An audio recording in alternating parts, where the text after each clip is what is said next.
is a synonym for shrieking. So I really don't think that's an accident. And after the Jacobite uprising in 1745, the British, who won that one unfortunately, they outlawed the bagpipes in addition to kilts and plaid. But they outlawed the bagpipes as a weapon of war. They were afraid of the sound of the bagpipes, literally. And it just seemed such an odd weapon. You know, it's these sticks tied together with rope and another stick down here that they kind of play with. And then there's this plaid-covered bag, and that was their weapon that they were afraid of. We were wondering one day how the bagpipes came to be. Why would you figure that a plaid sack and some sticks would make this noise?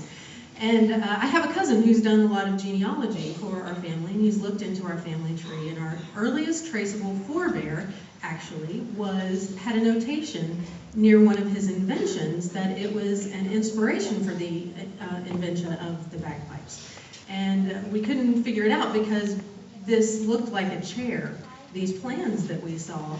And they called it the Highland litter, and it was two rectangles that made of wood that were crisscrossed and kind of pinned together, and the rope was lashed between two of the arms of the X that this frame made, and so that made sort of the seat and also held the chair together.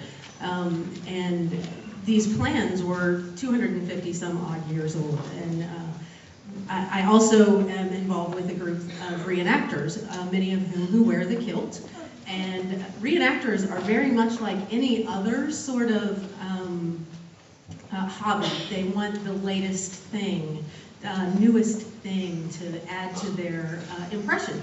So we were looking at this and thinking about them like being like a fisherman who wants the latest lure, or the roller girl who wants the newest wheels for her skates. They want the latest thing, only their latest thing is based on something that's probably 200 years old. So I told them about these plans that my cousin had found, and they said, yes, we've got to make this chair. This is awesome.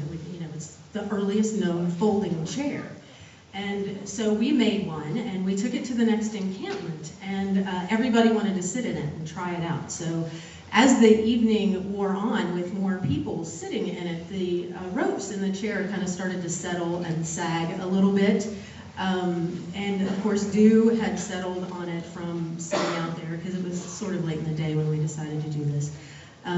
Dew had settled on it, which led to more stretching of the ropes.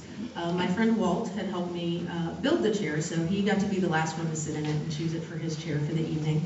And we were sitting around the fire, playing music, singing. A couple people had bagpipes out, and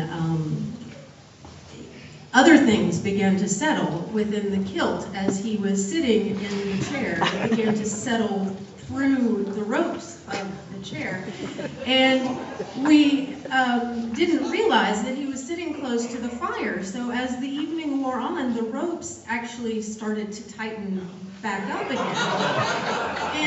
And so we'd been drinking. Nature began to call it. I didn't expect to be the second story about nature's call this evening, but